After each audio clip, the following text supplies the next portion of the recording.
Համաձայն եք, որ այսօր Նիկոլ Փաշինյանն անում է այն, ինչ ժողովուրդն է ցանկանում։ Իր ելույթներից չեք պատկերացնում ինչա խոսում։ Ելույթ է ունենում ինչ-որ մի թեմայից, շորա գալիս ասում, եթե կոշտ վերմակի կոստյումի վրա կոճակ չկա, վարատնիկ չկա, այս չկա։ Դու թեմայից էիր խոսում, ինչի շուռ է կար այդ կոստյումին, այդ ախր չգիտեմ էլի հիմա վախենալու բան չկա, բայց հիմա այսօր ուզում եմ վախացնի, հիմա ժողովրդին շատ չգիտեմ, արդեն շատ անտարբեր ենք դարել մեկից մեկի նկատմամբ, հասկանում ես, ու բանը հասնում է նրան, որ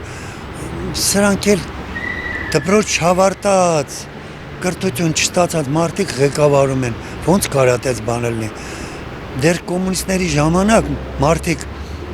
մի քանի դպրոցներ էին ավարտում բարձրագույն, որ հասնում էին ինչ-որ մի պաշտոնի, պետական մարմիններում ամենակիչը պետք է, չգիտեմ, 40-ից բարձր լինեիր, որ կարող է ինչ-որ քեզ գլխավոր ինժեներ տային, հետո ինչ-որ պետ տային։ Հիմա 4-րդ դասարանի ավարտածները դարձել են ղեկավար։ Ինչ ասեմ, Բալի ջան,